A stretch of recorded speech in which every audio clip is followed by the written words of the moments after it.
ಇವತ್ತು ಗರಿಗೆ ಮುಖಪ್ಪ ಗ್ರಾಮ ಶಿವಾಚಾರ್ಯರು ಕಾಲಿಟ್ಟಿದ್ದಾರೆ ಪಾವನವಾಗಿದೆ ಅಂತ ಹೇಳಿದ್ರೆ ಇದೆಲ್ಲ ನಮ್ಮೆಲ್ಲರ ಭಾಗ್ಯ ಅಂತ ನಾವು ಅನ್ಕೊಳ್ಬೇಕಾಗಿದೆ. ಕಾರಣ ನಮ್ಮೆಲ್ಲ ಹಿರಿಯರು ಹೇಳಿ ಹೋಗಿದ್ದಾರೆ. ಆಚಾರ್ಯ ಮಹಾಸ್ವಾಮಿಗಳು, ಪೀಠಾಧಿಪತಿಗಳು, ಶ್ರೀ ಜಗದ್ಗುರು ಭುವನೇಶ್ವರ ಸಂಸ್ಥಾನ ಮಠ ಅಂತೂ ಇವರು ಸತತವಾಗಿ 60ನೇ ಮೌನಾನುಷ್ಠಾನವನ್ನು ಮಾಡಿ 16ನೇ ಶಿವಯೋಗ ಸಮಾಧಿಯನ್ನ ದಿನಾಂಕ 4/5/2026ರಿಂದ ಪ್ರಾರಂಭಗೊಳಿಸಿ 5/7/2026ರ ಪ್ರಯುಕ್ತವಾಗಿ ಮುಕ್ತಾಯಗೊಂಡ ಪ್ರಯುಕ್ತವಾಗಿ ಇವತ್ತು ಮಹಾಪಾದಯಾತ್ರೆ ಹಮ್ಮಿಕೊಂಡಿದ್ದು, ವಿಶೇಷವಾಗಿ ಈ ಪಾದಯಾತ್ರೆ ಅಲ್ಲಿ ನಾವು ಮೌನಾನುಷ್ಠಾನ ಅಂತ ಹೇಳಿದ್ದೇವೆ. ಕಾರಣ ಖಡ್ಗ ಬೀಸುವುದಕ್ಕಿಂತ ಮಸೀದು ಕಾಸು ಅಂತ. ಖಡ್ಗ ಬೀಸುವುದಕ್ಕಿಂತ ಮಸೀದು ಕಾಸು ಮೌನ ಮಾತಿಗಿಂತ ಬಹಳ ಕಷ್ಟ ಅಂತ. ಹಾಗಾಗಿ ನಾವು ಸುಮ್ಮನೆ ಇರುವುದು ಅಂತ ಹೇಳಿದ್ರೆ ಬಹಳ ಕಷ್ಟ ಇದೆ. ಹಾಗಾಗಿ 33 ದಿನಗಳ ಕಾಲ ಶಿವಾಚಾರ್ಯರು ಅನ್ನ ನೀರು ಬೆಳಕಿಲ್ಲದೆ ಮೌನಾನುಷ್ಠಾನವನ್ನು ಮಾಡಿ ಇವತ್ತು ನಮ್ಮ ಗ್ರಾಮಕ್ಕೆ ಪಾದವನ್ನು ಇಟ್ಟಿದ್ದಾರೆ. ನಾವೆಲ್ಲರೂ ಭಾಗ್ಯಶಾಲಿಗಳು. ಹಾಗಾಗಿ ಇವತ್ತಿನ ಸಂಕಲ್ಪ ಹೀಗಿದೆ. ಈ ಮಹಾಪಾದಯಾತ್ರೆಯ ಸಂಕಲ್ಪ ದುಶ್ಚಟಗಳ ಭಿಕ್ಷೆ, ಸದ್ಗುಣಗಳ ದೀಕ್ಷೆ ಎಂಬ ಮಹಾಸಂಕಲ್ಪದೊಂದಿಗೆ ಹೊರಟಂತ ಈ ಮಹಾಪಾದಯಾತ್ರೆ 20ನೇ ದಿನಾಂಕದಿಂದ ಪ್ರಾರಂಭಗೊಂಡು ಇವತ್ತು 24ನೇ ತಾರೀಕಿಗೆ ನಮ್ಮ ಗ್ರಾಮಕ್ಕೆ ಆಗಮಿಸಿದೆ. ಅಂತ ಶಿವಾಚಾರ್ಯರು ತಮ್ಮ ಒಂದು 4,500 ಭಕ್ತಾದಿಗಳ ದಂಡಿನೊಂದಿಗೆ ಇವತ್ತು ನಮ್ಮ ಗ್ರಾಮಕ್ಕೆ ಆಗಮಿಸಿದ್ದಾರೆ. ಇವತ್ತಿಗೆ ಅವರಿಗೆ ಸಕಲ ವಸತಿ ವ್ಯವಸ್ಥೆ, ಮಹಾಪ್ರಸಾದದ ವ್ಯವಸ್ಥೆಯನ್ನ ಮಾಡಿದ್ದು ಇಂಥ ಒಂದು ಅವಕಾಶ ಆಕಾಶಕ್ಕಿಂತ ದೊಡ್ಡದು. ಅವಕಾಶ ಅನ್ನೋದು ಆಕಾಶಕ್ಕಿಂತ ದೊಡ್ಡದು. ನಾವೆಲ್ಲ ಬಸವಣ್ಣನನ್ನ ನೋಡಲಿಲ್ಲ, ಆದ್ರೆ ಇವತ್ತು ಅಂತ ಒಂದು ಅವಕಾಶವನ್ನ ಶಿವಾಚಾರ್ಯ ನಮಗೆ ಕಲ್ಪಿಸಿಕೊಟ್ಟಿದ್ದಾರೆ. ಅಂತ ಒಂದು ಅವಕಾಶಕ್ಕಾಗಿ ನಾವೆಲ್ಲರೂ ಕೂಡ ಧನ್ಯವಾದ ವಿಚಾರವನ್ನು ಹೇಳಿ, ಹಾಗಾಗಿ ಶಿವಾಚಾರ್ಯರನ್ನ ಸಮಸ್ತ ಗರಿಗೆ ಮುಖಪದ ಒಂದು ಸಣ್ಣ ಮಗುವಿನಿಂದಾಗಿ ಒಬ್ಬ ವಯೋವೃದ್ಧರವರೆಗೂ ಸಮಸ್ತ ಗರಿಗೆ ಮುಖಪದ ಪರವಾಗಿ ಮಾಲಾರ್ಪಣೆ ಮಾಡುವುದರ ಮೂಲಕ ಸ್ವಾಗತಿಸಬೇಕು ಅಂತ ಮಾದರ ಕಳಿಸ್ಕೊಂಡವರಿಗೆ ಕೇಳ್ಕೊತಾರೆ. ಮಾಲಾರ್ಪಣೆ ಮಾಡಿ ಅವರನ್ನು ಸ್ವಾಗತಿಸಬೇಕು.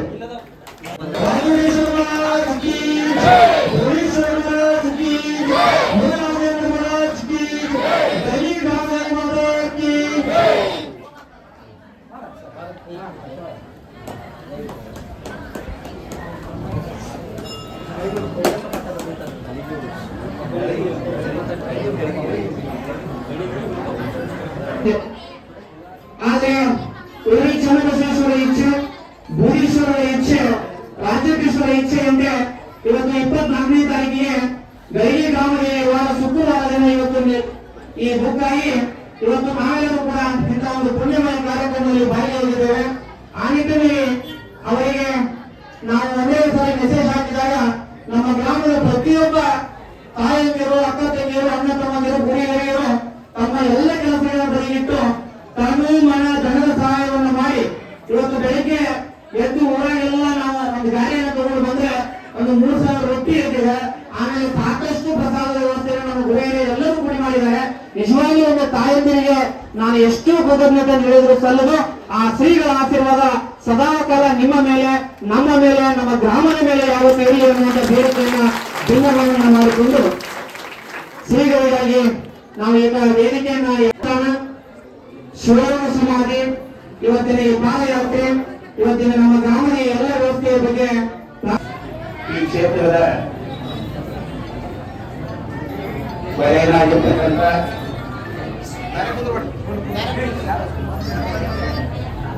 ವಿರಕ್ಕಡದ ಶ್ರೀಗಳ ಕರ್ತೃವತಿಗೆ ಹಾಗೂ ಸಿದ್ದರಾಮೇಶ್ವರ ಕರ್ತೃವತಿಗೆ ಭಕ್ತಿಪೂರ್ವಕ ನಮನಗಳನ್ನು ಸಲ್ಲಿಸಿ ಗ್ರಾಮದ ಗ್ರಾಮ ದೇವತೆಯ ಆಧಾರಗಳಲ್ಲಿ ಭಕ್ತಿಪೂರ್ವಕವಾಗಿ ನನ್ನ ನಮಸ್ಕಾರಗಳನ್ನು ಸಲ್ಲಿಸಿ, ಬಹುಶಃ ನಮ್ಮ ಗರಿಗೆ ರೂಪದೊಳಗ ಗರಗಿ ಗ್ರಾಮ ದೇವಿಯರ ಜಾತ್ರೆ ಆದ ನಂತರ ಇವತ್ತ ಮತ್ತೆ ನಾವು ಆ ಜಾತ್ರೆಯ ಸಂಭ್ರಮವನ್ನ ಇಲ್ಲಿ ಶ್ರೀಗಳು ನಮಗೆಲ್ಲ ಅದರ ಸಿಹಿಯನ್ನ ಮನುಷ್ಯ ಅಂತ ತಿಳ್ಕೊಂಡು ನಾನು ತಿಳ್ಕೊಂಡು, ಯಾಕಂದ್ರೆ ನಾ ಆಗಲಾಗ ಈ ಒಂದು ಮೆರವಣಿಗೆಯನ್ನ ನೋಡಿದಾಗ ನನಗೆ ನೆನಪಿಗೆ ಬಂತದು. ಅತಿ ಶೀಘ್ರದಲ್ಲಿ ಕಾಮದೇವಿ ನಮ್ಮ ಊರಿಗೆ ರಾಜೋಟೇಶ್ವರ ಶಿವಾಚಾರ್ಯರನ್ನ ಇವತ್ತ ಆಕೆನೆ ಕಲಿಸ್ಕೊಂಡಾರ. ಶ್ರೀಗಳ ಬಗ್ಗೆ ಈಗಾಗಲೇ ನಿಂಗಪ್ಪ ಹೇಳಿದ. ಸುಮಾರು 33 ದಿನಗಳವರೆಗೆ ಬಹುಶಃ ಇವತ್ತಿನ ದಿನದೊಳಗೆ ಇಂಥ ಒಂದು ಅನುಷ್ಠಾನ ತಪಸ್ಸು ಇದು ಅಂತಿಂತವರಿಂದ ಸಾಧ್ಯ ಇಲ್ಲ. ಯಾರಿಗೆ ಅಂತ ಶಕ್ತಿ ಅದ, ನೇರವಾಗಿ ಶಿವನಿಂದ ಯಾರು ಅಂತ ಶಕ್ತಿಯನ್ನ ಪಡೆದುಕೊಂಡಾರ ಅಂತವರಿಗೆ ಮಾತ್ರ ಇಂಥ ಅನುಷ್ಠಾನ, ಇಂಥ ಒಂದು ತಪಸ್ಸು ಸಾಧ್ಯ ಅಂತ ತಿಳ್ಕೊಂಡು ನಾ ಇವತ್ತ ಘಂಟಾಘೋಷವಾಗಿ ಹೇಳಲಿಕ್ಕೆ ಬಯಸ್ತೇನೆ. ಯಾಕಂದ್ರೆ ಇವತ್ತ ಇಂಥ ಒಂದು ಅನುಷ್ಠಾನವನ್ನ ನಮ್ಮ ಅಂತೂರಿನ ರಾಜೋಟೇಶ್ವರ ಶಿವಾಚಾರ್ಯರು ಮಾಡಿದ್ದಾರೆ ಅಂತಂದ್ರೆ ಇದ್ರಾಗ ಅವರ ಸ್ವಹಿತಾಸಕ್ತಿ ಏನೂ ಇಲ್ಲ. ಇವತ್ತು ಏನ ತಪಸ್ಸು ಮಾಡ್ಯಾರ, ಅವ್ರು ಇವತ್ತು ಇಂಥ ಒಂದು ಅನುಷ್ಠಾನವನ್ನ ಮಾಡ್ಯಾರ ಅಂತಂದ್ರೆ ಇದು ಲೋಕ ಕಲ್ಯಾಣಕ್ಕಾಗಿ. ಯಾರಿಗೆ ಅವ್ರಿಗೆ ಸ್ವಂತಕ್ಕೆ ಏನ್ ಬೇಕಾಗಿದೆ, ಏನೂ ಬೇಕಾಗಿಲ್ಲ. ಯಾಕಂದ್ರೆ ಇವತ್ತು ನಮಗೆ ಬಹಳಷ್ಟು ಆಸೆ ಅದಾವ, ಆದ್ರೆ ಅವ್ರಿಗೆ ಏನೂ ಆಸೆನೇ ಇಲ್ಲ. ಕೇವಲ ಅವರ ಇಚ್ಛೆ ಏನು ಅಂತಂದ್ರೆ ಈ ದೇಶದ ಜನರಿಗೆ ಒಳ್ಳೆಯದಾಗಬೇಕು, ಅವ್ರ ಕಲ್ಯಾಣ ಆಗ್ಬೇಕು. ಆ ಒಂದು ವಿಚಾರವನ್ನ ಇಟ್ಕೊಂಡು ಸುಮಾರು 33 ದಿನಗಳವರೆಗೆ ಅವರು ಆ ಒಂದು ತಪಸ್ಸನ್ನ ಅನುಷ್ಠಾನವನ್ನ ಮಾಡಿ ಅವರ ಇಚ್ಛೆ ಪ್ರಕಾರ ಇವತ್ತ ಇಲ್ಲ. ಈಗ ನಾವು ನಿಂಗಪ್ಪ ಇದೆ ಬಸವಣ್ಣವರು ಕೂಡ ನಮ್ಮೂರೊಳಗೆ ಹಾಕಿ ಹೋಗಿದ್ರು, ಇಂಥ ಊರಿಗೆ ಹೋಗ್ಬೇಕಾಗ್ತೇವೆ. ಇವತ್ತ ಆ ಬಸವಣ್ಣವರು ಮತ್ತೆ ಮರ್ಕಳಿಸಿ ಇವತ್ತು ಹುಟ್ಟಿ ಬಂದು ಅವ್ರು ನಮ್ಮೂರೊಳಗೆ ಕಾರ್ಯಕ್ರಮ ಮಾಡ್ತಿದ್ದಾರಂತ. ಇಲ್ಲಾದ್ರೂ ನಾವು ಎಷ್ಟು ಪುಣ್ಯವಂತರು. ಅದಕ್ಕೆ ಈಗಾಗಲೇ ನಾನು ಆ ಜಗನ್ಮಾರ್ಗ ಅಂತ ಹೇಳ್ಕ ಅವ್ರ ದರ್ಶನಕ್ಕೆ ಹೋಗಿದ್ದಾನ. ಅವ್ರು ಪೂಜಾ ಕುಂತಿದ್ರು ಶ್ರೀಗಳು. ಅದಕ್ಕೆ ಆ ಊರಿಗೆ ಹೆಂಗಿದ್ರು ಬರ್ತಾರ ಅಂತ ತಿಳ್ಕೊಂಡು ನಾವು ಬಹಳ ವೇಟ್ ಮಾಡಿ ಮತ್ತೆ ಅಲ್ಲಿ ಪ್ರಸಾದ ತಗೊಂಡಿರಿ ಬಂದೆ. ಇವತ್ತ ನಾವು ನಿಜವಾಗಿಯೂ ಭಾಗ್ಯವಂತರು. ಇವತ್ತಿನ ಕಾಲದಾಗ ಯಾರು ತಿಂತವ್ರು, ಯಾರು ನಮ್ಮ ಸಲುವಾಗಿ ಎಲ್ಲಾರು ನಾವು ಬೆಳಿಬೇಕು ಏನೇನೋ ಮಾಡ್ತಾರ. ಆದ್ರೆ ಶ್ರೀಗಳು ಇವತ್ತ ನಿಮ್ಮ ಕಲ್ಯಾಣಕ್ಕೆ ನಿಮಗೆ ಚಲೋ ಆಗಲಿ ಅಂತ ತಿಳ್ಕೊಂಡು ಇವತ್ತು ಇಂಥ ಒಂದು ತಪಸ್ಸನ್ನ ಮಾಡಿ ನಮ್ಮ ಊರಿಗೆ ಬಂದಾರ. ಅನೇಕ ದಿನ ತಾಯಂದಿರು ನಾವು ಮೊನ್ನೆ ಅವ್ರು ಬೇರೆ ಯಾರೋ ಗುರುಗಳನ್ನ ಹಿರಿಯರು ಕಳಿಸಿದ್ವಿ ಇಲ್ಲಿಗೆ. ಅವತ್ತು ನಾನು ವಿದ್ಯಾನ ಮನೆಗೆ ಬಂದಿದ್ರು. ಅವ್ರು ಸುಮಾರು 50 ಮಂದಿ ಬರ್ತೇವೆ ಅಂತ ಹೇಳಿದ್ರು. ಅವ್ರು 50 ಮಂದಿಗೆ ಇದು ಊಟದ ವ್ಯವಸ್ಥೆ, ಆಮೇಲೆ ಹಾಲು ಮಾಡ್ಲಿಕ್ಕೆ ವ್ಯವಸ್ಥೆ ಮಾಡ್ಬೇಕಂತ ಹೇಳಿದ್ರು. ಮಾಡೋದು ಬಿಡ ಅಂತ ಹೇಳಿದ್ವಿ ನಾವು. ಆದ್ರೆ ಇವತ್ತಿನ ನೋಡಿದ್ರೆ ನಿಜವಾಗ್ಲೂ ನಮಗೆ ಎಷ್ಟು, ಯಾಕಂದ್ರೆ ಇಂಥ ಪ್ರಧಾನ ಧರ್ಮ ಉಳ್ಬೇಕು. ಇನ್ನು ಧರ್ಮ ರಕ್ಷಣೆ ರಕ್ಷಿತ ಎಲ್ಲಾದ್ರೂ ಧರ್ಮ ಇನ್ನೂ ಐತೆ ಅಂತ ಹೇಳಿ ಪಕ್ಕ ತೋರಿಸ್ಕೊಟ್ರು. ಅದ ಇವತ್ತು ನಮ್ಮ ಊರಿಗೆ ಬಂದು ನಿಜವಾಗ್ಲೂ ನಮ್ಗೆ ಬಹಳಷ್ಟು ಖುಷಿ ಆಗದ, ಹೆಮ್ಮೆ ಅನ್ಸದ. ಅದಕ್ಕೆ ನಮ್ಮ ತಾಯಂದ್ರೆ ಎಲ್ಲಾರು ಆಗದಾಗ ರೊಟ್ಟಿ ವಿಷಯಕ್ಕೆ ಹೋಗಿದ್ರು. ಎಲ್ಲಾರು ಮನೆಯೊಳಗೆ ಏನೈತಿ ಎಲ್ಲಾರು ತೊಗೊಂಡು ಬಂದ ಆ ಗಾಡಿ ಒಳಗೆ ಹಾಕಿದ್ರು.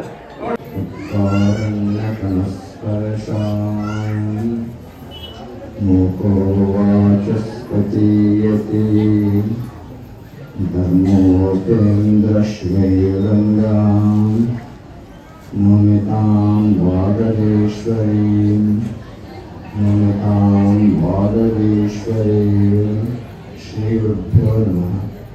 ಶ್ರೀ ಗುರುಕುಮಾರೇಶ್ವರ ಪ್ರಪ್ರಥಮದಲ್ಲಿ ಆರಾಧ್ಯ ದೈವ ಜಗದಾದಿ ಪುರುಷ ಜಗದೊಡೆಯ ಶಿವನೇ ಮನಗೊಂಡು ಪ್ರಪಂಚದ ಎಲ್ಲ ದಾರ್ಶನಿಕ ಸಂತ ಮಹಾಂತ ಶ್ರೇಯೋಗಳನ್ನು, ಎಲ್ಲ ಜ್ಞಾನಿ ವಿಜ್ಞಾನಿಗಳನ್ನ, ತಂತ್ರಜ್ಞಾನಿಗಳನ್ನ ಹೊಂದಿ ಪ್ರತಿಷ್ಠಾಪಿಸಿ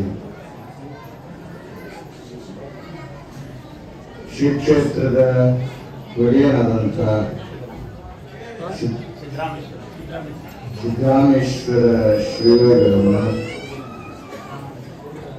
ಮುರುಘರಾಜೇಂದ್ರ ಶ್ರೇಯೋಗಳನ್ನು ಹಾಗೂ ಇವತ್ತು ವಿಶೇಷ ಅಂದರೆ ಶುಕ್ರವಾರ ಶುಕ್ರವಾರ ನಾವು ಮೌನವಾಗಿರ್ತೀವಿ ಮಧ್ಯಾಹ್ನ 2ನೇ ಪೂಜೆ ಮುಗಿಯುವವರೆಗೂ. ಆದ್ರೆ ನಮ್ಗೆ ಗೊತ್ತಿಲ್ಲ ರೂಟ್ಮ್ಯಾಪ್ ಹಾಕಿರೋ ಏನ್ ಹಾಕಿದ್ರು ಎಂತ ಗೊತ್ತಿಲ್ಲ. ಶುಕ್ರವಾರ ದಿವಸ ಎಲ್ಲೋದ್ರು ತಾಯಂದಿರೇ ಬರುತ್ತಾರೆ ದರ್ಶನ ಕೊಟ್ಟ ತಾಯಿ ಮಧ್ಯಾಹ್ನದ ಪೂಜೆ ಮಾಡಿಕೊಂಡು ಕರಿಯಮ್ಮ ದೇವಸ್ಥಾನ ಆಶ್ಚರ್ಯ. ಇಲ್ಲಿ ಬಂದರೂ ಕೂಡ ಗ್ರಾಮ ದೇವತೆ, ನಂತರ ಗುರುವಿನ ಸ್ಥಾನಕ್ಕೆ ಬಂದಿದೆ. ಅಂದ್ರೆ ತಾಯಿ ನನ್ನನ್ನು ಎಲ್ಲ ಕಡೆಯಿಂದ ರಕ್ಷಣೆ ಮಾಡ್ಕೊಂಡು ಬರ್ತಾ ಇದ್ದೀನಿ ಅಂತ ಹೇಳಕ್ ಸಾಕ್ಷಿಯಾಗಿ ಶುಕ್ರವಾರ ದಿವಸ ನಾವು ಮೌನವಾಗಿರುವಾಗ ಎಲ್ಲ ಕಡೆಯೂ ಆ ತಾಯಿಯ ದೇವಸ್ಥಾನದಲ್ಲಿ ಆಗಿರೋದ್ರೆ ಇದು ಆಶ್ಚರ್ಯ ಅಲ್ಲ, ಯೋಗ ಅಂತ ಕರ್ತೀವಿ ಇದನ್ನು. ಅಂತಹ ಎಲ್ಲ ದೇವಾನು ದೇವತೆಗಳನ್ನ ಸ್ಮರಿಸುತ್ತಾ ಹಾಗೂ ಬಸವಾದ ಬ್ರಹ್ಮರನ್ನ ಜಗರಾಜ ಗುರು ಪಂಚಾಚಾರ್ಯರನ್ನ ಧ್ಯಾನಿಸುತ್ತಾ ಗರ್ಜಿ ಹುರುಕಪ್ಪು ಗ್ರಾಮದ ಸಮಸ್ತ ಸದ್ಭಕ್ತರೇ, ಶರಣರೇ, ಶರಣಿಯರೇ, ಸಹೋದರರೇ, ಸಹೋದರೇ ಹಾಗೂ ನಮ್ಮ ಜೊತೆಗೆ ಪಾದಯಾತ್ರೆಯಲ್ಲಿ ಭಾಗವಹಿಸುವಂತಹ ಅಂತೂರು ಗಂತೂರು ಗ್ರಾಮದವರು ಮಾತ್ರವಲ್ಲ, ಸುತ್ತಲಿನ ಗ್ರಾಮದವರು ತೆಲಂಗಾಣ ಪ್ರಾಂತ್ಯದಿಂದಲೂ ಕೂಡ ಈ ಪಾದಯಾತ್ರೆಯಲ್ಲಿ, ತೆಲಂಗಾಣ ಸ್ವಲ್ಪ ಕಡಿಮೆ ಜನಸಂಖ್ಯೆ ಇರಬಹುದು, ಬಹುಶಃ ಆ ಸಂಖ್ಯೆ ಎಷ್ಟಿದೆ ಅಂತ ನಮಗೂ ಗೊತ್ತಾ ಇದ್ದಿಲ್ಲ. ಯಾಕೆ ನಮ್ಮ ಪಾದಗಳು ಹಾಗೆ ಇರ್ತದೆ. ನಮ್ಮ ಸ್ವಲ್ಪ ನಮ್ಮ ಹುಚ್ಚು ಪ್ರಾಂತ ಎಷ್ಟು ಬರೋದು ಗೊತ್ತಾಗ ಹೋಗೋದು ಅಂತ ಹೇಳ್ತೀನಿ. ಇಷ್ಟೇ ಸಂಖ್ಯೆ ಅಂತ ನಾವು ಅವತ್ತು ಹೇಳಕ್ಕಾಗೋದಿಲ್ಲ. ಹಾಗಾಗಿ ಎಲ್ಲ ಪಾದಯಾತ್ರೆಯಲ್ಲಿ ಭಾಗವಹಿಸಿದ ಸಮಸ್ತ ಸದ್ಭಕ್ತರೇ, ತಮ್ಮೆಲ್ಲರ ಹೊರೆದ ಅಲೆಕೃತ ಜ್ಯೋತಿ ಚಿಜ್ಯೋತಿ ಪರಂಜ್ಯೋತಿಗೆ ಅನಂತ ಕೋಟಿ ಕೋಟಿ ಶರಣು ಶರಣು ಶರಣಾರ್ಥಿಗಳು. ಇದೇ ಸಂಸ್ಕಾರ. ಶರಣಂದಾಗ ಚಪ್ಪಾಳೆ ಕಟ್ಟಬಾರದು ಅಂತ. ಯಾರು ಶರಣಂತಾರೋ ನಾವು ಶರಣ ರೇಖೆ ಹೊರತಾಗಿ ಚಪ್ಪಾಳೆ ಕಟ್ಟುವರಲ್ಲ. ಹೀಗಾಗಿ ಶರಣಂದಾಗ ಶರಣಾರ್ಥಿ ಹೇಳುವುದು ನಮ್ಮ ಧರ್ಮದ ಪದ್ಧತಿ. ಚಪ್ಪಾಳೆ ಕಟ್ಟಿದೆವು ಅಂದ್ರೆ ಶರಣಾರ್ಥಿಗೆ ಅವಮಾನ ಮಾಡಿದ. ಹುಷಾರು ಪುರಾಣಗಳನ್ನು ಹತ್ತಿರ್ತಿದ್ವಿ, ಕೇಳುತ್ತೇವೆ. ನಾವು ಬಹಳ ಸತ್ಯ ಹೇಳ್ತೀವಿ, ಮಾತನಾಡುವಾಗ ಮಧ್ಯೆ ಬರಬಾರ್ದು, ಶರಣಾರ್ಥಿ ಅಂತ ಹೇಳಿದ್ರೆ ಚಪ್ಪಾಳೆ ಕಟ್ಟಬಾರದು ಅಂತ. ಇವು ಎರಡು ಏನಾಗುತ್ತೆ ಅಂತಂದ್ರೆ, ಬಹುಶಃ ನಮ್ಮ ಕಡೆ ಭಾಷಣ ಮಾಡಿದ್ರು, ಯಾರೋ PSI ಬಂದರು ಅಂತ ಅವ್ರಿಗೆ ಮಧ್ಯೆ ತಂದಿತ್ತು ಅಂದ್ರೆ PSI ಎಲ್ಲ ಯಾಕೆ ಬೇಕಾದರೂ ಬದಲೊಬ್ಬ ಗುರು ಮಾತಾಡುವಾಗ ಮಧ್ಯೆ ಅವೇ ಕಾಣಕ್ಕೆ ಬರಬಾರ್ದು ಅಂತ ಸಿಕ್ಕಾಗ ಪಕ್ಕದಲ್ಲಿ ಯಾಕೆ ಕೇಳೋರು ಮಧ್ಯೆ ಬರ್ಲಕ್ಕೆ ಬಿಡಬೇಕು ಅಂತ ತೆಲಂಗಾಣ ಅಂತ ಕೇಳಿ ದುರಾದೃಷ್ಟವಶಾತ್ ಆತ 1 ವರ್ಷಗಳಿಗೆ ತೀರ್ಕೊಂಡ ತುಂಬಾ ದುಃಖದಿಂದ. ಯಾಕೆ ಅಂದ್ರೆ ಕುಳಿಗಳ ಮಧ್ಯೆ ಹೋಗಬಾರದು ಅಂತ, ಕುಳಿಗಳ ಮಧ್ಯೆ ಹೋಗಬಾರದು, ದಂಪತಿಗಳು ಏಕಾಂತವಿದ್ದಾಗ ಹೋಗಬಾರದು, ಗುರುಗಳು ಉಪದೇಶದ ಮಾತನಾಡುವಾಗ ಅದರ ಮಧ್ಯೆ ಹೋಗಬಾರದು ಅಂತ ಪರಂಪರೆಯಿಂದ ಬಂದಂತರು ಹೇಳುವಂತ ಮಾತುಗಳು ಅಂತ. ಈಗ ಎಲ್ಲವನ್ನ ಅಪಶಕುನ ಅಂತ ಆ ಮಧ್ಯದಲ್ಲಿ ಹೋದರೆ ಆ ವಿಷಯವಾಗಿ ಬಹುಶಃ ಮಹಾಭಾರತದ ಕಥೆಯನ್ನು ಕೇಳಿತ್ತು, ಮಹಾಭಾರತ ನೋಡುವಂತ ಘಟನೆಯನ್ನು ಕೇಳಿತ್ತು. ಅದು ಈಗ ಅಗತ್ಯವಿಲ್ಲ. ಆ ನಿಟ್ಟಿನಲ್ಲಿ ಸಂಸ್ಕಾರ ಅನ್ನುವಂಥದ್ದು ಬಹಳ ಮುಖ್ಯ. ಯಾವುದೇ ಕಾರಣಕ್ಕೂ ಇನ್ನು ಮೇಲೆ ಶರಣಾರ್ಥಿ ಅಂದಾಗ ಏನ್ ಮಾಡಬಾರ್ದು, ಚಪ್ಪಾಳು ಕಟ್ಟಬಾರದು. ಅದನ್ನು ಕಲಿಯಬಹುದು. ಅದನ್ನ ಕಟ್ಟಿಲ್ಲ, ಸುಮಾರು 10-15 ಜನ 4 ಕಟ್ಟಿರುವುದು. ಯಾಕಂದ್ರೆ ಅದು ನಮ್ಮ ಭಾರತೀಯ ಸಂಸ್ಕಾರ.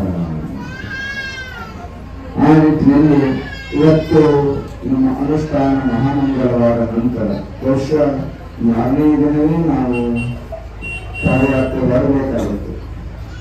ಕೆಲವು ಜನ ಕೆಲಸ ಯಾರು ಶ್ರೀರಾಮಂಶ ಬಹು ವಿಜ್ಞಾನಿ ಅನ್ನುವ ಹಾಗೆ ಒಂದು ಒಳ್ಳೆಯ ಕೆಲಸಗಳನ್ನ ಮಾಡಬೇಕಾದ್ರೆ ವಿಘ್ನಗಳು ಹೆಚ್ಚು ಬರ್ತಾರೆ. ಆ ನಿಟ್ಟಿನಲ್ಲಿ ಬಹಳಷ್ಟು ಜನ ಭಯಪಡ್ತಾರೆ. ನಾವು ಸ್ವಲ್ಪ ಶ್ರೀಯೋಗ ಸಮಾಜದಿಂದ ಹೊರಗೆ ತರವಾಗಿತ್ತು. ಬೇರೆ ಬೇರೆ ಕಾರಣಗಳಿರ್ತವೆ.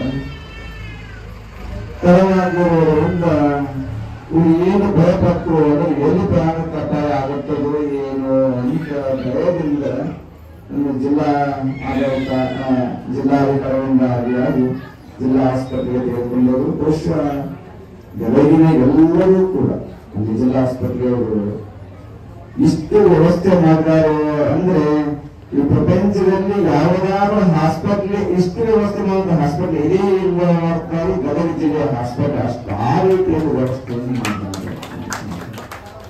ಯಾಕಂದ್ರೆ ಅಲ್ಲಿ ಎಲ್ಲ ಸಿಬ್ಬಂದಿಯವರು ಕೂಡ ಒಂದಿಷ್ಟು ವ್ಯವಸ್ಥೆಗಳು ದಿನ ಬೆಳಗ್ಗೆ ಒಂದ್ಸತ್ ಬಂದು ದರ್ಶನ ಹೋಗಬೇಕು, ಸಾಯಂಕಾಲ ಹೋಗಿ ಒಂದ್ಸತ್ ದರ್ಶನ ಹೋಗ್ಬೇಕಾಗಿ ಕೆಲಸ ಮಾಡುವಂತವ್ರು. ಆ ನಿಟ್ಟಿನಲ್ಲಿ ಅಷ್ಟೊಂದು ವ್ಯವಸ್ಥೆ ಮಾಡಿದರು. ಶಿವಯೋಗ ಸಾಧನೆ ಎನ್ನುವಂತಹದ್ದು ಎಲ್ಲ ರೀತಿಯಿಂದಲೂ ಕೂಡ ಯಾರಿಗೆ ಇಲ್ಲಿಯವರೆಗೂ ಮೇಲೆ ಇಲ್ಲಿ ಬೂದನಗುಡ್ಡ ಅನ್ನುವಂಥದ್ದು ಇದೆ ಎನ್ನುವುದು ಬುಧೀಶ್ವರರು ಒಂದು ಸಲ ಕಳೆದ ದಸರಾದಲ್ಲಿ ನಾವು ಗುಲ್ಬರ್ಗ ಜಿಲ್ಲೆಯಲ್ಲಿ ಮಾಡುವಾಗ ಇಲ್ಲಿ ಬುಧಿ ಬಸವೇಶ್ವರ ದೇವಸ್ಥಾನ ಅವರು ತಪಸ್ಸು ಮಾಡಿ ಹೋಗಿದ್ದು ಅನ್ನುವಂಥದ್ದು ಹೇಳಿದರು. ಹೀಗಾಗಿ ಬೂದನಗುಡ್ಡ, ಬುಧಿ ಬಸವೇಶ್ವರ ಇತ್ಯಾದಿ ಹೆಸರುಗಳು ಭಿನ್ನ ಭಿನ್ನವಾಗಿರಬಹುದು. ಆತ ಒಬ್ಬಾತನೇ, ಆತ ಶಿವಯೋಗ ಸಿದ್ಧಿ ಸಾಧಕ ಜಗದ್ಗುರು ಬುಧೀಶ್ವರರು ಅನ್ನೋ ಮಾತನ್ನು ಸ್ಪಷ್ಟವಾಗಿ ಹೇಳ್ತೀವಿ. ಈ ಪಾದಯಾತ್ರೆಯ ಮೂಲ ಉದ್ದೇಶ ನಮಗೆಲ್ಲ ಅರ್ಥ ಆಗಿದೆ.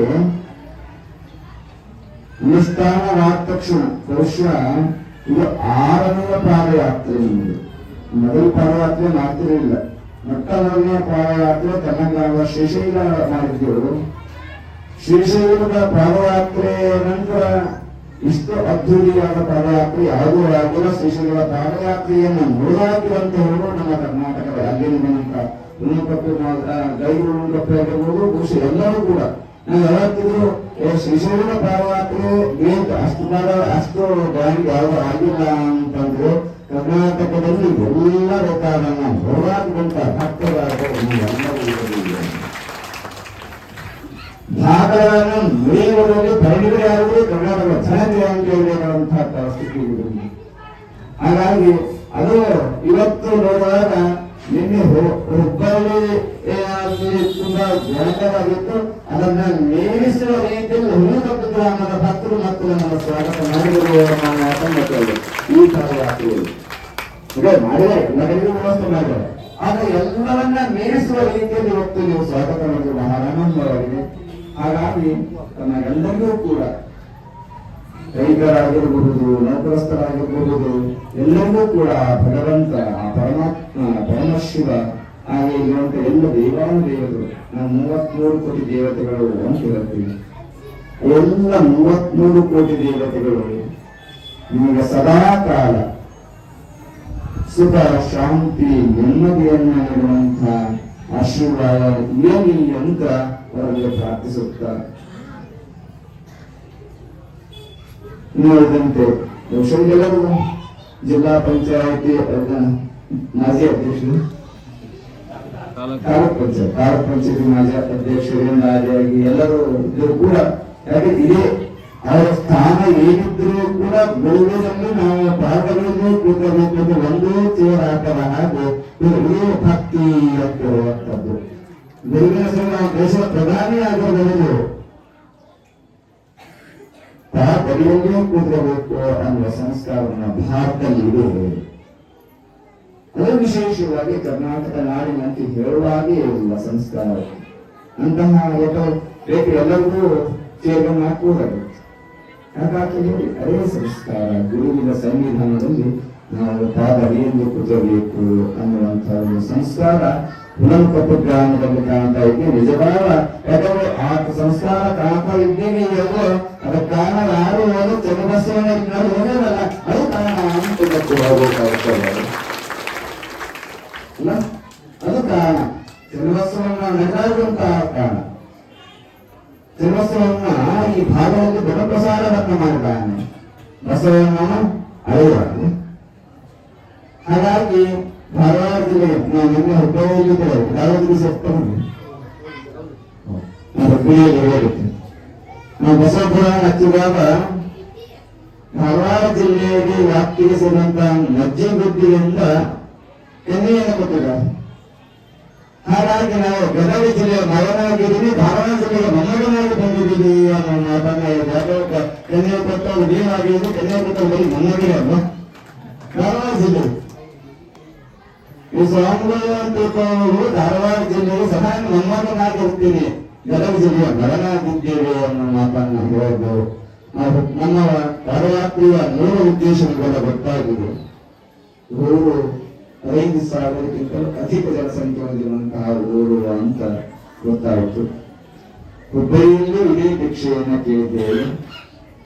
ಹುಬ್ಬಳ್ಳಿ ನಗರಸಭೆಯವರು ಕೂಡ ಒಪ್ಪಿಕೊಂಡಿದ್ದಾರೆ ನನ್ನ ಭಿಕ್ಷೆಯನ್ನು. ನಿಮ್ಮ ಊರಿನಲ್ಲೂ ಕೇಳ್ತೀವಿ, ಕೊಡ್ತೀರೋ ಏನು? ಕೊಡ್ತೀವಿ ಅಂದ್ರೆ ಚಪ್ಪಾಳೆ ಕಾತ್ರಿ ಎಲ್ಲರೂ.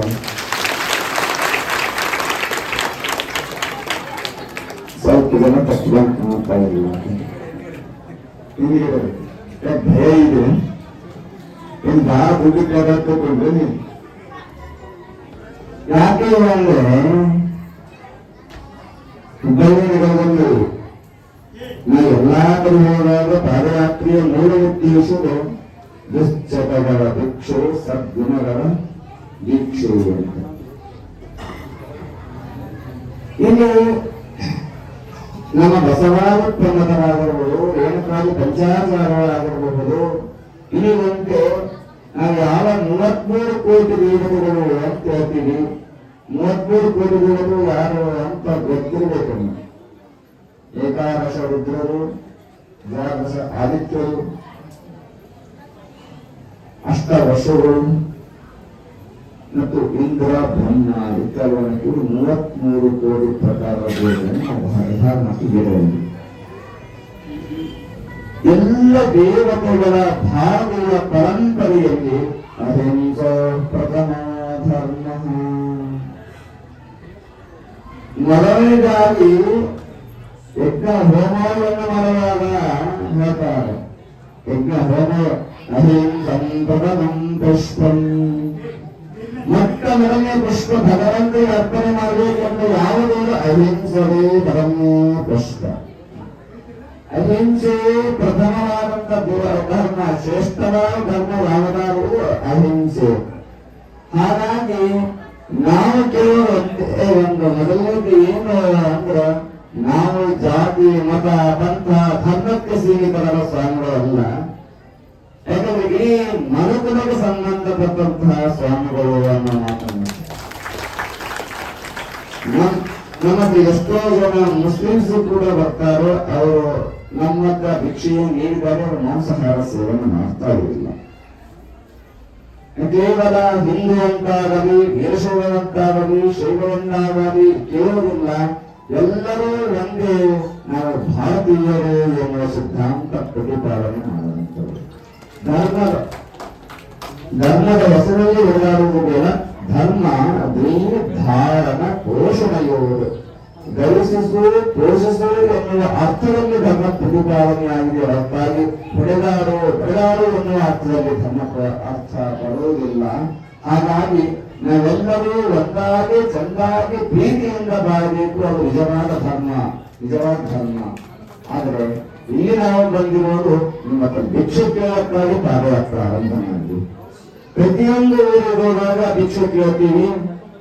ಮೊದಲನೇದಾಗಿ ಗ್ರಾಮಕ್ಕೆ ಸಂಬಂಧಪಟ್ಟಂತೆ, ಇದು ದೊಡ್ಡ ಗ್ರಾಮ, ಇದು ಹುಬ್ಬಳ್ಳಿ ನಗರಕ್ಕೂ ಕೂಡ ನಾವು ಇದೇ ಭಿಕ್ಷೆಯನ್ನು ಕೇಳಿಸುತ್ತಾರೆ. ಏನು ಅಂದ್ರೆ ಪ್ರತಿ ಸೋಮವಾರ ದಿವಸ, ಯಾಕಂದ್ರೆ ಇಲ್ಲಿ ನೀವು ಮೊದಲ ವಾರ ಸೋಮವಾರವೂ ಅಲ್ವ, ಸಿದ್ಧಾರೂಢ ವಾರ ಸೋಮವಾರ, ಬಸವಣ್ಣವರ ವಾರ ಸೋಮವಾರ, ಚನ್ನಬಸವಣ್ಣವರ ಸೋಮವಾರ.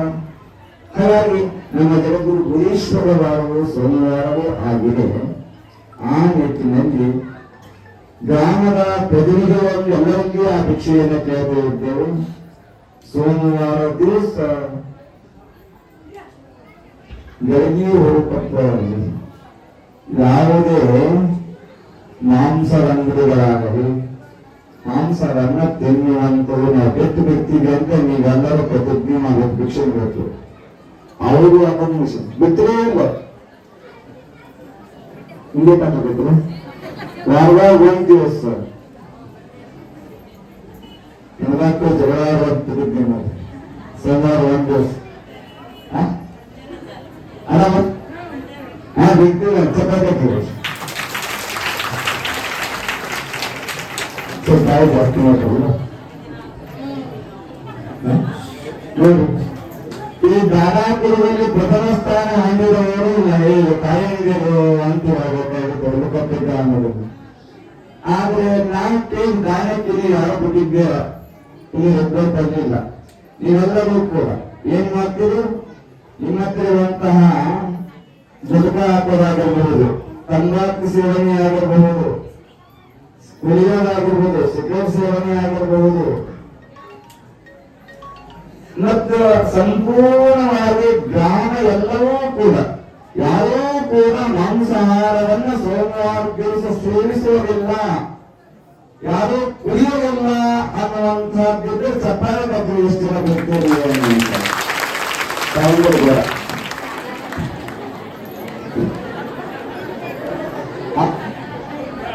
ಅವ್ರಿಗೆ ಬೇರೆ ಅಂತ ಹೇಳ್ತೀನಿ, ಇನ್ನೂ ಚಪಾತಿ ಗೊತ್ತಾಗೋದಿಲ್ಲ.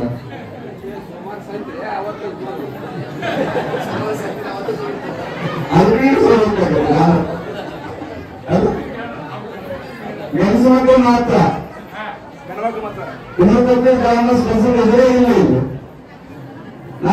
ವಾರದಾಗ ಒಂದು ವಾರ ಅಜ್ಜನ ಹೆಸರಿನಲ್ಲಿ ನಮ್ಮ ಪಾದಯಾತ್ರೆಯ ಮೂಲ ಉದ್ದೇಶವೇ ಅದು ದುರ್ಗುಣಗಳ ಭಿಕ್ಷೆ ಸದ್ಗುಣಗಳ ಭಿಕ್ಷೆ ಅನ್ನುವಂತಹದ್ದೇ ನಮ್ಮ ಪಾದಯಾತ್ರೆಯ ಮೂಲ ಉದ್ದೇಶವಾಗಿದೆ. ಹುಬ್ಬಳ್ಳಿ ಸಿಟಿಯಲ್ಲೂ ಕೂಡ ಇದೇ ಭಿಕ್ಷೆಯನ್ನು ಕೇಳಿದೆವು. ಅಲ್ಲಿ ನಗರ ಪಾಲಿಕೆಯ ಸದಸ್ಯರು ಇನ್ನೂ 2-3 ತಿಂಗಳು ನಗರ ಪಾಲಿಕೆಯಿಂದ ಆದೇಶ ವಸ್ತು ಯೋಜನೆ ಅನ್ನುವಂತ ಮಾತನ್ನ ಕೊಟ್ಟಿದ್ದಾರೆ. ಹುಬ್ಬಳ್ಳಿ ನಗರದಲ್ಲಿ ನಾವು ಅದನ್ನ 3 ತಿಂಗಳೊಳಗ ಆ ಪಾಲಿಕೆ ಅಷ್ಟೇ ಅಲ್ಲ, ನಾವು ಹಿಂದಿನ ಈಗ ಕಳೆದ ಬಸವ ದರ್ಶನ ಮಾಡಿದಾಗ ನಮ್ಮ ಪಾದಯಾತ್ರೆ ಒಂದು ಊರಿದೆ ಕುನ್ನೂರು ಅಂತ, ಅಲ್ಲಿ ಬರೇ ಮುಸ್ಲಿಮ್ಸ್ ಇರ್ತಾರೆ, ಬರೇ ಮುಸ್ಲಿಮ್ಸ್ ಜನಾಂಗ. ಅಲ್ಲಿ ಯಾಕೆ ಹೋಗೋದು ಪಾದಯಾತ್ರೆ ಅಂತ ಸಮಿತಿತ್ತು, ಮತ್ತೊಂದು ಊರ್ಬೇಕಾದ್ರೆ ತಗೊಂಡೋಗ ಎಲ್ಲ ಮುಸ್ಲಿಮ್ಸ್ ಬಂದು ಆ ಪಾದಯಾತ್ರೆ ಹಾಕೊಂಡು ಬರಬೇಕು. ಆ ಊರಿನ ನಾವು ಊರಿಗೆ ಹೋಗಲ್ಲ ಅಂದ್ರೆ ಆಗಿಂದಾಗ ಮತ್ತೊಂದು ರೋಡ್ ಜೆಸಿಬಿ ರಾತ್ರಿ ಎಲ್ಲ ಜೆಸಿಬಿ ಅಂತ ಬಂದು ರೋಡ್ ಮಾಡಿ ನನ್ನ ಪಾದಯಾತ್ರೆ ಕರ್ಕೊಂಡೋದ್ರ ಅಷ್ಟೇ ಅಲ್ಲ, ಅವ್ರು ನಾವು ಕೇಳಾಗಿ ಭಿಕ್ಷೆಯನ್ನ ಕೇಳಾಗ ಯಾರು ಮಾಂಸಾಹಾರವನ್ನು ಸೇವನೆ ಮಾಡೋ ಅಬ್ಬರೇ ನಾವು ಈಗ ಮಾತಾಡೋದಿಲ್ಲ. 100% ಪ್ರಯತ್ನ ಮಾಡ್ತೀವಿ ಅನ್ನೋ ಮಾತನ್ನು ಹೇಳಿ ಇವತ್ತು ಕೇಳಿದಾಗ 85% ಜನ ಮುಸ್ಲಿಮ್ಸ್ ಸೋಮವಾರ ಮಾಂಸಾಹಾರವನ್ನು ಸೇವನೆ ಮಾಡ್ತಾ ಇಲ್ಲ. ಅವ್ರು ಇನ್ನು 15% ಇದ್ದಾರೆ. ಅವ್ರು ಹೇಳ್ತು ಅದರ ನಾವು ಪ್ರಯತ್ನ ಪಟ್ಟು ಇನ್ನೂ 15% ಜನರನ್ನ ಬಿಡಿಸುವ ಪ್ರಯತ್ನ ಪಡ್ತೀವಿ ಅಂತ ಮಾತುಕೊಟ್ಟವ್ರು ಯಾರು ಅಂದ್ರೆ ಆ ಮುಸ್ಲಿಮ್ಸ್ ಜನಾಂಗದವರು, ಮುಸ್ಲಿಂ ಜನಾಂಗದವರು. ಇನ್ನೂ ಒಂದು 15% ಅವರೆಲ್ಲರೂ ಬಿಟ್ಟರೆ ನೀನು ಮತ್ತೊಂದು ಕಳಿಸ್ತೀವಿ ಅಂತಂದ್ರೆ ನಾವು ಬರ್ತೀವಿ ಮಾತು ಕೊಟ್ಟಿದ್ದೀವಿ ಅವ್ರಿಗೆ. ಅರ್ಥ ಎಲ್ಲರೂ ಸಂಪೂರ್ಣ ಸೋಮವಾರಕ್ಕೆ 33% ಜನ ಮಾಂಸ ಸೇವನೆ ಮಾಡುವುದು ಗುಜರಾತ್ ಎಲ್ಲ ಬಿಟ್ಟರೆ ಇನ್ನು ಮಕ್ಕಳು ಸ್ವಲ್ಪ ಕಳಿಸ್ತೀವಿ. ಯಾರು ಮುಸ್ಲಿಮ್ಸ್ ಜನಾಂಗ ಅಂದ್ರೆ ಎಲ್ಲ ದೇಶ ಮಾಡ್ತಾರೆ, ಭಾಷೆನ ಹಿಂದೂ ಮುಸ್ಲಿಮ್ಸ್ ಜನಾಂಗ. ನಾವು ಮಣಿಪುರದ ಗುರುಗಳು ಹೊರತಾಗಿ ಜಾತಿ ಗುರುಗಳಲ್ಲ ಅನ್ನೋ ಮಾತನ್ನು ಹೇಳ್ತಾರೆ. ಯಾಕಂದ್ರೆ ಎಲ್ಲರೂ ಒಂದೇ. ಹಾಗಾಗಿ ನಮ್ಮ ಪೀಠಗಳು ಮಹಾತ್ಮ ಧರ್ಮಕ್ಕೆ ಜಯವಾಗಲು ಧರ್ಮದಿಂದಲೇ ವಿಶ್ವಕ್ಕೆ ಶಾಂತಿ ಅಂತ ವೀರಶೈವ ಧರ್ಮಕ್ಕೆ ಜಯವಾಗಲಿಂದ ನಮ್ಮ ವೇರುಂಟಾದ ಶಿವಾಚಾರ್ಯ ಸ್ವಾಮಿ ಏನೇದು ಮಾನವ ಧರ್ಮಕ್ಕೆ ಜಯವಾಗಲಿ ಅಂತ ಹೇಳುವಂತ ಒಬ್ಬ ಯತಿ ಜಗತ್ತಿನ ಯಾರಾಗಲಿಲ್ಲ ಅದು ವೇರುಂಟಾದ ಶಿವಾಚಾರ್ಯ ಮಹಾಸ್ವಾಮಿಗಳು ಅನ್ನುವಂಥದ್ದನ್ನು ಯಾಕಂದ್ರೆ ಅವರು ವೀರಶೈವ ಧರ್ಮಕ್ಕೆ ಜಯವಾಗಲು ಹೇಳಿಲ್ಲ. ಯಾಕಂದ್ರೆ ಮಾನವರೆಲ್ಲರೂ ಒಂದೇ ಅಂತ ವೀರಶೈವ ಅಂದ್ರೆ ವಿರೋಧ ರಹಿತಂ ವೀರಶೈವ ವಿಸ್ಮೃತಂ. ಯಾರನ್ನೂ ವಿರೋಧ ಮಾಡದೆ ಎಲ್ಲರೂ ನಮ್ಮವರು ಎಂದು ಅಪ್ಪಿಕೊಳ್ಳುವಂತ ಧರ್ಮ ಇರೋದು ಯಾವುದಾದ್ರೂ ಅದೇ ವೀರಶೈವ ಧರ್ಮ ಅನ್ನುವಂಥದ್ದು. ವೀರಶೈವ ಧರ್ಮದ್ದು ಎಲ್ಲರನ್ನ ಅಪ್ಪಿಕೊಂಡು ಹೋಗುವಂತದ್ದು. ಹಾಗಾಗಿ ನಾವು ಕೇಳ್ತಾ ಇರುವಂತ ಭಿಕ್ಷೆ ಎಷ್ಟು ಜನ ಬಿಡ್ತೀವಿ ಅಂತ ಹೋಗು ಅವತ್ತೇ ಸಂಖ್ಯೆ ಇದೆ ಕಷ್ಟ ಅಂತ.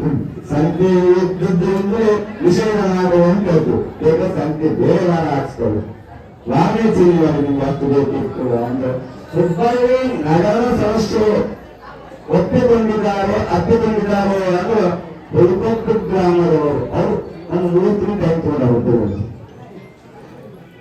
ಇವತ್ತಿಗೆ ಕೈ ತುಳಿದಾರೆ. ನಾವನ್ನು ಮಾಡೇ ಮಾಡ್ತೀವಿ ಅನ್ನೋ ಮಾತನ್ನು ಹುಬ್ಬಳ್ಳಿ ನಗರಸಭಾ ಸದಸ್ಯರು ಅಲ್ಲಿ ಒಪ್ಪಿಕೊಂಡಿದ್ದಾರೆ. ನಾವು ನಗರಸಭೆಯಿಂದಲೇ ತೀರ್ಮಾನ ಮಾಡ್ತೀವಿ. ನಾನು ಹೇಳಿದ್ದೆ, ನಗರಸಭೆಯಿಂದ ತೀರ್ಮಾನ ಮಾಡಿದ ತಕ್ಷಣ ಇವರು ನಾನು ಹಿಡಿದು ಹಾಗೆ ಅಂತ ಒಂದು ಜ್ವರ ಆಗಬೇಡಿ ಅಂತ ಮೊದಲೇ ಮಾತಾಡ್ತೀವಿ. ಯಾಕಂದ್ರೆ ಪ್ರೀತಿಯಿಂದ ಜಗವನ್ನು ಗೆಲ್ಲಬಹುದು ಹೊರತಾಗಿ ದ್ವೇಷದಿಂದಲ್ಲ ಅನ್ನುವಂಥದ್ದು.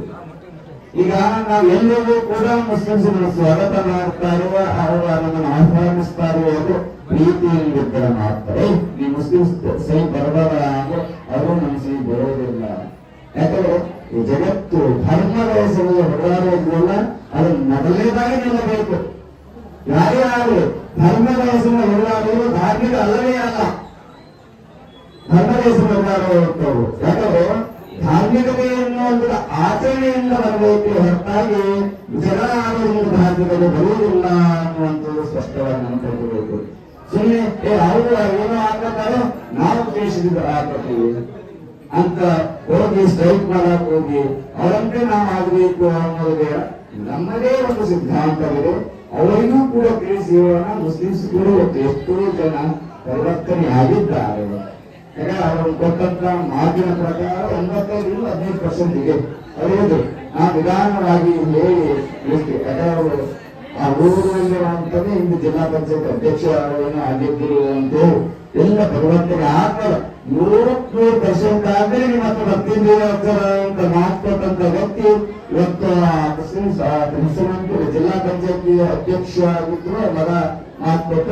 ಅದರ ಪ್ರಕಾರ 85%